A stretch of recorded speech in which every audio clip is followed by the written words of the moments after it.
Le spectacle s'ouvre sur un événement saisissant où l'on voit comment 950 ans d'histoire des samouraïs disparaissent en une seule bataille. L'histoire se déroule au Japon, pendant la guerre de Boshin, où l'on découvre un samouraï nommé Shujiro qui, avec ses hommes, élimine aisément ses ennemis. Shujiro mène rapidement ses forces à la victoire après avoir décapité le commandant adverse. Son équipe commence à célébrer et à lever une fumée blanche pour annoncer leur triomphe, mais la victoire est de courte durée, des tirs de canon éclatent soudainement sur le champ de bataille. Pris de panique, Shujiro hurle à ses hommes de se mettre à couvert, mais ils finissent tous tués, le laissant seul survivant. La scène bascule ensuite 10 ans plus tard, lorsque Shujiro se réveille de ce cauchemar. Il s'avère que le nouveau gouvernement Meiji appelle désormais les samouraïs, Shizoku, et leur a retiré tous leurs privilèges et postes officiels. Pour aggraver les choses, une épidémie de choléra ravage le pays, et la femme et la fille de Shujiro sont également infectées, même si son fils est encore en bonne santé. Pour payer les soins, Shujiro apporte son sabre chez un marchand local afin de le vendre, mais l'homme refuse car les armes sont interdites par le gouvernement. Il montre toutefois de la compassion envers l'ancien samouraï et lui offre un peu de sel et de sucre. Cela ne guérira pas le choléra, mais au moins cela les nourrira. En rentrant chez lui, Shujiro remarque une foule attroupée autour d'une affiche annonçant le recrutement d'experts en arts martiaux pour un tournoi. Le rendez-vous a lieu au temple Tenryuji à Kyoto, avec un prix de 100 000 yens pour le vainqueur. Shujiro prend le pamphlet, mais lorsqu'il rentre chez lui, sa fille décède peu après, laissant ses parents anéantis. Après la crémation, Shujiro annonce à sa femme qu'il a trouvé une opportunité de travail qui pourrait protéger leur famille et tout leur village. Inquiète, elle l'implore de ne pas se battre avec son sabre, et il promet de ne l'utiliser qu'en dernier recours. Shujiro part ensuite pour Kyoto et arrive finalement au temple où doit se tenir la réunion. L'annonce a attiré des participants de tout le pays, pour un total de 292 concurrents. Peu après, un fonctionnaire nommé Anju apparaît et présente la compétition, un jeu mortel appelé Kodoku. Il montre même une partie de l'argent afin de prouver que la récompense est réelle. Il avertit que, dès qu'ils accepteront, ils ne pourront plus reculer.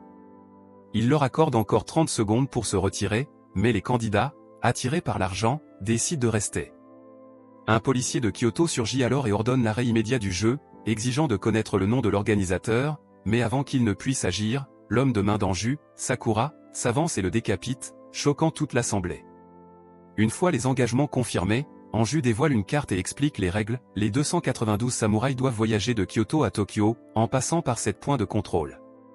Pour progresser, ils doivent collecter un certain nombre de jetons en bois. Le premier point de contrôle exige 2 jetons, tandis que la victoire finale à Tokyo en requiert 30. Chaque participant reçoit ensuite un jeton, et il devient clair que pour avancer, ils doivent en voler à d'autres en les tuant. Les jetons doivent être portés autour du cou en permanence, et toute tentative de les retirer déclenche un compte à rebours de 10 secondes, au terme duquel le participant meurt. Il est interdit de parler du jeu à quiconque à l'extérieur, et il dispose d'un mois pour atteindre la destination finale. En entendant cela, plusieurs participants paniquent et tentent de s'enfuir mais ils sont immédiatement abattus par les gardes. Le jeu commence alors réellement et les samouraïs sombrent dans une violence sanglante, tranchant, poignardant et s'arrachant des jetons. Pendant ce temps, Shujiro tremble encore de traumatisme et n'attaque personne, se contentant de se défendre.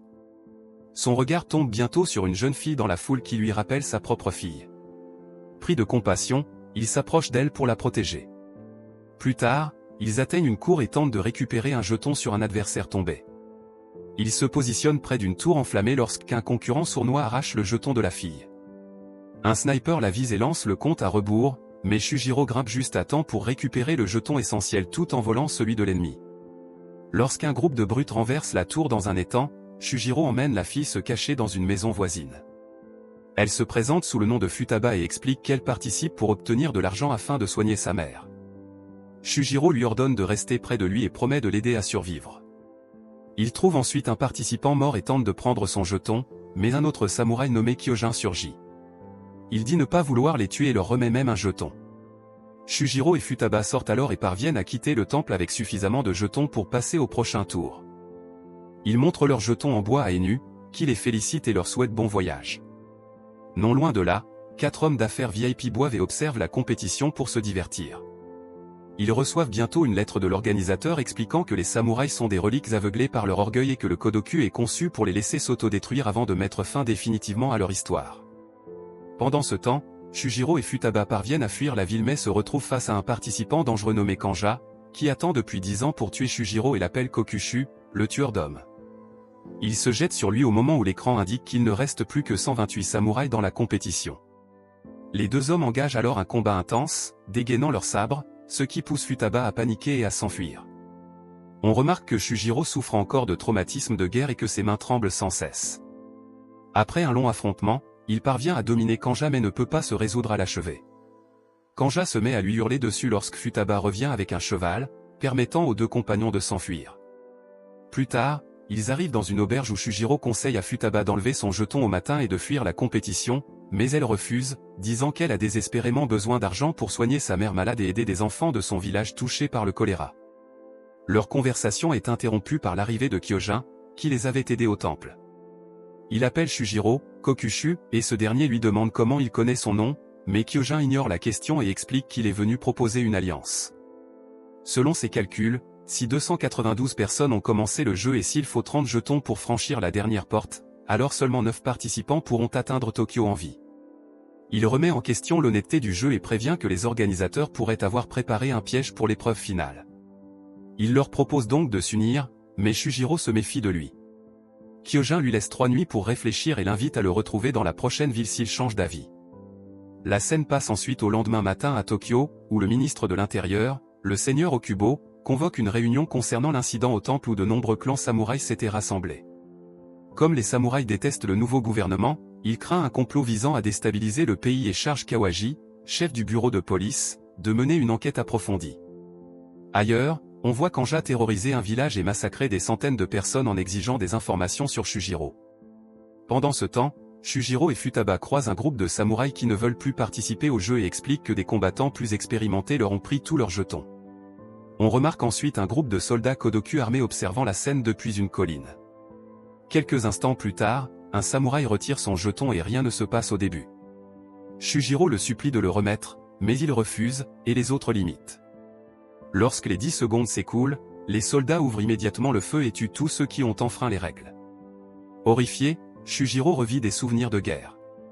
Plus tard, le commandant des soldats s'approche de lui et lui ordonne de ne jamais retirer son jeton, mais un Shujiro furieux dégaine soudain son sabre et lui tranche la tête. Les autres soldats accourent pour l'attaquer, mais Shujiro les élimine tous avec une précision implacable.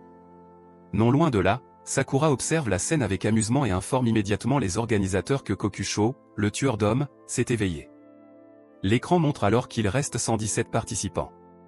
La scène retourne ensuite dans le passé, à l'école Kyohashiri, connue comme le berceau de l'art du sabre, où 8 élèves, dont Shujiro, ont passé 10 ans à endurer ensemble un entraînement impitoyable. Cependant, le moment est venu pour le maître de transmettre sa position à la jeune génération. Pour décider qui mérite cet honneur, il annonce que ses élèves doivent s'entretuer et que seul celui qui survivra deviendra le nouveau maître. Il leur donne jusqu'au coucher de soleil du lendemain, ce qui choque profondément tous les élèves, qui se considèrent comme des frères et sœurs puisqu'ils ont été recueillis ici comme orphelins et ont grandi ensemble. Hiroa, la seule combattante de l'académie, propose de s'enfuir, mais les autres refusent, car la main droite du maître, Jean Tosé, est un homme extrêmement dangereux qui les tuerait probablement. Tous acceptent à contre-cœur d'accomplir la mission et Hiroa demande conseil à Shujiro, mais lui aussi ne sait pas quoi faire et finit par décider qu'il ne peut pas commettre un tel acte, alors il s'enfuit de l'académie. La scène revient ensuite au présent, où les VIP du jeu Kodoku arrivent dans un manoir luxueux d'où ils continuent d'observer la compétition. Ils parient sur celui qui franchira la deuxième étape située derrière le col de Suzuku et se moquent en apprenant que Shujiro a tué 15 soldats, décidant de le laisser continuer puisqu'il les divertit énormément. Ailleurs, Shujiro et Futaba traversent un sentier de montagne où ils révèlent qu'on le surnomme le tueur d'hommes à cause du nombre incalculable de vies qu'il a prises. Il parle aussi de son enfance et de ses 7 frères et sœurs adoptifs avec lesquels il était très proche malgré l'absence de lien de sang. Peu après, ils sont attaqués par des jumeaux samouraïs extrêmement dangereux et habiles.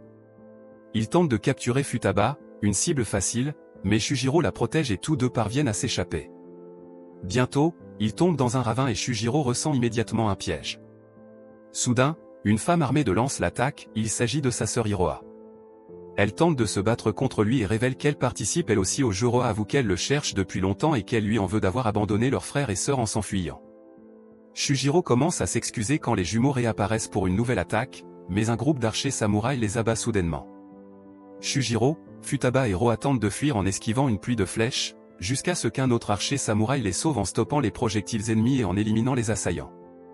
il se prépare à se défendre, mais l'archer le rassure qu'il ne compte pas les tuer, les meurtriers d'enfants étant considérés comme les pires criminels dans leur culture, et affirme qu'il ne les attaquera pas tant que Futaba est avec eux. Après cet incident, Shujiro récupère quelques jetons sur les morts et demande à sa sœur de le tuer lorsqu'ils atteindront Tokyo. Elle accepte et dit qu'elle continuera le voyage avec lui car il a des affaires inachevées à régler. Pendant ce temps, à Tokyo, Kawaji informe le seigneur Okubo des événements en cours, notamment du fait que les samouraïs s'entretuent dans les villages et que l'on retrouve des fragments de corps autour de Kyoto. Ils apprennent aussi que la destination finale des samouraïs est Tokyo, ce qui laisse penser à une possible rébellion contre le gouvernement. Okubo, stupéfait, demande à Kawaji d'enquêter plus profondément et de découvrir qui orchestre tout cela. Pendant ce temps, Shujiro et les filles arrivent à un poste de contrôle où des gardes vérifient les jetons de bois, comme ils en ont suffisamment, ils sont autorisés à passer. Le soir venu, ils trouvent une auberge où ils rencontrent Kyojin, qui souhaite se joindre à eux. Shujiro comprend qu'il a besoin d'alliés pour augmenter ses chances de survie et accepte. Après leur poignée de main, Kyojin dit vouloir découvrir tous les secrets du jeu Kodoku afin qu'il n'ait plus besoin de s'entretuer et promet de préparer une expérience le lendemain. Une fois seul, Shujiro demande à sa sœur ce qu'il s'est passé à l'académie après son départ. Elle révèle que le maître, craignant que les secrets de l'académie soient révélés, a tenté de tous les tuer, mais qu'un de leurs frères s'est sacrifié pour permettre aux autres de s'enfuir. Depuis, ils ont été séparés et Jantosé, la main droite du maître, les chasse un par un. Attristé, Shujiro s'excuse auprès de Roa et lui promet de la protéger. Non loin de là, un vieil homme dangereux tombe sur un groupe de samouraïs et les découpe tous en quelques secondes.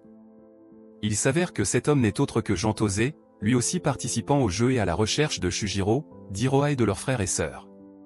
Le lendemain, Kawaji rencontre le seigneur Okubo avec un rapport concernant la contrebande de 100 fusils Snidé envoyés d'Angleterre à Yokohama. Les responsables sont identifiés et se révèlent être les VIP que nous voyons depuis le début, de grandes familles puissantes connues pour soutenir le gouvernement Magi. À ce stade, on comprend qu'il ne reste plus que 95 concurrents dans le jeu. La scène bascule ensuite dans un autre flashback où l'on voit Roa travailler comme lanceuse de couteaux pour divertir des hommes, un travail qu'elle déteste. Un jour, elle tombe sur son frère Sansuke et tous deux sont submergés de joie. Iroha explique qu'elle se cache de Jantosé depuis un moment, tandis que Sansuke révèle que le vieil homme a déjà tué 2 de leurs frères et continue de traquer les survivants, déterminé à les éliminer tous, même si cela fait une trentaine d'années qu'il poursuit cette mission, preuve qu'il est très mauvais dans son travail. Dans le présent, Kyojin retrouve Shujiro et son groupe et il commence à planifier la suite. Kyojin explique qu'il veut mener une expérience, capturer un participant et le livrer à la police afin de vérifier si les soldats Kodoku viendront le récupérer, même en prison. La seconde étape consiste à découvrir où sont transportés tous les cadavres, car bien que des gens meurent chaque jour, ils n'ont croisé aucun corps sur la route. Ailleurs à Tokyo, Kawaji examine les dossiers de 4 fonctionnaires et découvre qu'ils sont en congé prolongé depuis une semaine. Le seigneur Okubo lui ordonne d'agir rapidement et de les arrêter avant qu'il ne soit trop tard. Pendant ce temps, les VIP apprennent que le ministre de l'Intérieur est au courant d'eux, mais restent confiants, persuadés que l'organisateur du jeu les protégera. Dans une autre scène, Shujiro et son groupe entrent dans une taverne, qui se révèle immédiatement être un piège, les portes sont claquées et un riche homme d'affaires, lui aussi participant, a engagé une bande de voyous sans rien leur dire à propos du jeu. Il leur ordonne de tuer Shujiro et son groupe afin de récupérer leurs jetons. Mais malgré leur nombre, ils ne font pas le poids face à nos héros qui les maîtrisent sans effort. À la fin, le groupe de Shujiro les vainc et capture le riche homme ainsi qu'un jeune participant nommé Shinozuke. Peu après, Shinozuke éclate en larmes et avoue qu'il n'a rejoint le jeu que pour sauver l'entreprise en faillite de son père et qu'il n'a jamais tué personne, incapable de faire du mal aux autres. Touché, Kyojin décide d'en faire un allié et choisit de se servir du riche homme d'affaires comme appât. Leur plan commence, ils avertissent des policiers que l'homme a massacré de nombreuses personnes près d'un temple, ce qui entraîne son arrestation immédiate et son placement en prison. Pendant ce temps, Shujiro fait semblant d'être mort et reste allongé au bord de la route. Les soldats Kodoku le remarquent et l'emmènent ailleurs, suivis discrètement par Futaba et Roa. Peu après, 2 soldats Kodoku déguisés en policiers arrivent à la prison pour interroger l'homme d'affaires.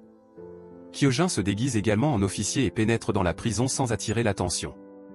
Les soldats Kodoku tuent immédiatement le prisonnier, ce que Kyojin observe discrètement. Par ailleurs, d'autres soldats Kodoku transportent le faux cadavre de Shujiro jusqu'à une banque où ils le jettent sur un tas de corps. Un soldat reste pour prendre des notes, Shujiro surgit alors et l'étrangle silencieusement. Il fouille ensuite les documents et découvre un grand nombre de registres liés à la banque Mitsui. À l'extérieur, Roa et Futaba sont stupéfaites et se demandent pourquoi tous ces corps sont déposés dans une banque. Au même moment, à la prison, Kyojin est finalement découvert par les soldats Kodoku qui l'appellent par son nom. Ailleurs, Sakura arrive à la banque, trouve le cadavre et appelle Shujiro, lui ordonnant de sortir. Shujiro se montrait, dans un retournement de situation, les deux se reconnaissent immédiatement, ils étaient autrefois camarades durant la guerre de Bosshin, mais sont aujourd'hui devenus ennemis. À Tokyo, le seigneur Okubo reçoit un rapport indiquant que les fonctionnaires disparus échangent des messages via télégramme et semblent se trouver près du mont Fuji. Le plus choquant est que la localisation précise renvoie directement au bureau central de la police. Dans un coup de théâtre final, on découvre que Kawaji est le véritable cerveau derrière le jeu Kodoku et celui qui contrôle les VIP. Cette révélation plonge le seigneur Okubo dans un profond sentiment de trahison, incapable d'accepter que l'allié en qui il avait le plus confiance les manipulait. Kawaji rejoint alors les VIP et s'excuse de les avoir fait attendre. À ce moment-là, on apprend qu'il ne reste plus que 70 concurrents dans le jeu. La scène bascule ensuite dans un flashback de la guerre de Bin, où l'on voit Shujiro et ses camarades samouraïs tomber dans une embuscade juste après avoir remporté la victoire. De manière choquante, on découvre que Kawaji est celui qui a ordonné de tirer les canons, ne montrant aucune considération pour ses propres troupes encore présentes sur le champ de bataille et les massacrant toutes. Dans le présent, Kawaji participe à une réunion avec les VIP et exprime sa haine profonde envers les samouraïs, qu'il considère comme des parasites stupides. Ailleurs, Kyojin se trouve en prison, affrontant deux gardes Kodoku, il esquive habilement leurs attaques et parvient à s'échapper. Une fois dehors, son déguisement d'officier est démasqué, ce qui alerte la police locale. Il rejoint ensuite Shinozuke et tous deux s'enfuient avant que quiconque puisse intervenir. La scène revient alors à Shujiro, engagé dans un duel intense contre Sakura. Les deux combattent avec une agilité remarquable, échangeant coups et parades. Soudain, Hiroa arrive pour sauver son frère et lance une bombe fumigène pour créer une diversion. Profitant du chaos, Shujiro s'échappe avec sa sœur, laissant un Sakura frustré derrière lui. À Tokyo, le seigneur Okubo est encore sous le choc et profondément trahi par la trahison de Kawaji. Son assistant lui propose alors d'analyser les messages télégraphiques pour découvrir le plan de Kawaji, ce qu'Okubo accepte. Un peu plus tard, Shujiro et son groupe se réunissent pour discuter de leur découverte. Ils réalisent que les soldats Kodoku sont en réalité de vrais policiers, mais uniquement issus du bureau central de la police, tandis que les forces locales n'en savent rien. Cela explique pourquoi les policiers du temple de Kyoto ont été tués et suggère qu'un haut fonctionnaire orchestre ce jeu. Le lendemain matin, Shujiro envoie un télégramme au ministre de l'Intérieur afin de lui transmettre des informations cruciales en échange de la protection de la jeune Futaba. Un employé nommé Majima reçoit le message et le transmet immédiatement à Okubo. Il révèle aussi une information capitale, le bureau central de la police mène des expériences sur le terrain impliquant plus de 150 officiers. Cette révélation choque Okubo, qui comprend enfin l'ampleur de la situation. Ailleurs, Shujiro et son groupe franchissent un nouveau point de contrôle où 5 jetons sont requis. Tous les membres disposent du nombre nécessaire, sauf Shinozuke qui se met à pleurer. Le groupe continue pourtant d'avancer, ce qui choque Futaba. Elle suggère aux autres de donner certains de leurs jetons, mais ils hésitent, jusqu'à ce qu'elle pleure et tende son propre jeton au garçon. Honteux, les autres finissent par donner un jeton chacun pour le sauver. Peu après, Kyojin annonce qu'il se séparera du groupe avec Shinozuke, car ils sont désormais recherchés par la police. Pendant ce temps, on voit que Kanja a massacré un nombre incalculable de personnes et accumulé largement assez de jetons pour passer le point de contrôle. Le soir venu, l'assistant d'Okubo parvient enfin à déchiffrer le code des télégrammes et découvre qu'ils utilisent un chiffrement européen convertissant tout en caractères latins. Il réussit à décoder le message et se précipite pour avertir Okubo, mais avant d'arriver, il est intercepté par Anju, qui se révèle également être un policier. L'assistant lui demande ce qu'il cherche vraiment, mais Anju lui répond que cela ne le concerne pas et ordonne à ses hommes de le tuer sans pitié. Peu après, Kawaji apprend que Shujiro a réussi à contacter le ministre de l'Intérieur, mais il ne s'inquiète pas et décide de le laisser continuer le jeu jusqu'à ce qu'il finisse par mourir. Ailleurs, Kyojin et Shinozuke rencontrent 2 épéistes, Sansuke et Shikura, qui tentent immédiatement de les attaquer, mais Kyojin les calme et les reconnaît aussitôt comme d'anciens disciples de l'école Kyohachi-ryu. Les hommes, stupéfaits, demandent comment il sait cela, mais Kyojin se contente de leur demander s'ils recherchent leurs frères et sœurs, Shujiro et Roa. C'est à ce moment-là que l'on apprend qu'il ne reste plus que 63 participants dans le jeu. La scène revient ensuite sur un flashback de la guerre de Bin où l'on voit Shujiro contempler la destruction causée par les canons. Il remarque alors un ennemi survivant, Kanya, qui le provoque et lui demande de le tuer. Mais Shujiro, traumatisé par la mort de ses camarades, n'a plus la volonté de se battre. Kanja, fou de rage, attaque, mais Shujiro esquive facilement et lui porte un coup violent. Cependant, il refuse de tuer davantage et s'éloigne, tandis que Kanja jure qu'il le traquera jusqu'à pouvoir l'abattre. Après cet incident, Kanja est envoyé en prison où il passe les 10 années suivantes à sombrer lentement dans la folie. Sa vie ne retrouve un sens que lorsque Sakura vient lui proposer de participer au jeu Kodoku. Kanja accepte avec enthousiasme et, une fois libéré, se lance immédiatement dans une frénésie meurtrière, massacrant de nombreuses personnes avant même que le jeu ne commence. Pendant ce temps, dans le présent, Lord Okubo se remémore comment, après la guerre de Bosshin, Kawaji lui avait demandé d'éliminer les derniers samouraïs. Il lui avait confié qu'il l'effrayait et avait réclamé l'autorisation d'utiliser des armes à feu pour assurer l'avenir du pays. Okubo avait refusé, convaincu que le gouvernement et les samouraïs pouvaient coexister. Il avait même instauré une interdiction des katanas pour limiter la menace. Après avoir repensé à cette conversation, Okubo envoie un télégramme pour convoquer Kawaji à une réunion concernant l'avenir du bureau de la police. Ailleurs, Shujiro et les filles arrivent dans un village où un grand festival a lieu. Futaba, ravi, se précipite pour participer aux festivités. Pendant ce temps, Roa parle de son passé avec Shujiro et avoue avec amertume qu'au vu de ce qu'est devenue sa vie, elle aurait préféré mourir à l'académie. Dans les bois, Kyojin informe Sake et Shikura que leurs frères et sœurs sont en danger, car Jantose les traque. Il leur donne l'adresse du festival et les deux hommes s'y précipitent. Peu après, Roa profite de la fête quand elle aperçoit soudain Jantose au loin, ce qui la terrorise. Elle s'enfuit immédiatement sans prévenir son frère, zigzagant dans le temple pour semer l'homme, mais il la poursuit sans relâche et tue même un passant innocent sur son chemin. Au même moment, Kanja arrive au festival et exige que Shujiro se batte à mort avec lui. Shujiro refuse encore une fois, mais Kanja prend Futaba en otage, forçant le samouraï à combattre. La scène bascule ensuite dans les bois où Roa affronte Jantose dans un combat intense. Elle se bat de toutes ses forces, mais l'homme est terriblement puissant. Alors que tout semble perdu, ses deux frères surgissent et la sauvent. Tous trois unissent leurs forces contre Jantose, mais même ensemble, ils n'arrivent pas à le vaincre complètement. Ils parviennent tout de même à le neutraliser et fuir, bien que le vieil homme reste déterminé à les éliminer. Pendant ce temps, Shujiro et Kanja livrent un combat brutal et sanglant au milieu du festival, rempli de civils. Leur affrontement dégénère lorsqu'ils atteignent une petite cabane remplie de feux d'artifice et d'explosifs. En se battant, ils déclenchent un incendie, mais continuent malgré tout jusqu'à devoir s'échapper vers une rivière voisine. Le combat se poursuit dans l'eau et Shujiro finit par triompher, transperçant un Kanja déjà grièvement blessé. À la surprise générale, Kanja semble apaisé et murmure qu'il est enfin heureux avant de mourir dans l'eau. La scène passe ensuite à Lord Okubo se rendant à son rendez-vous avec Kawaji, mais sa calèche s'arrête soudainement dans un endroit isolé. Sakura apparaît alors, et Okubo est stupéfait de voir qu'il est encore en vie. Il s'interroge sur l'absence de Kawaji, mais Sakura garde le silence et l'exécute froidement. Pendant ce temps, Roa discute avec ses frères et déclare que tant que Jantose vivra, ils ne connaîtront jamais la paix. Ils décident de rassembler tous leurs frères et sœurs survivants pour en finir avec lui une bonne fois pour toutes. De son côté, Kyojin rencontre Jantose de façon inattendue.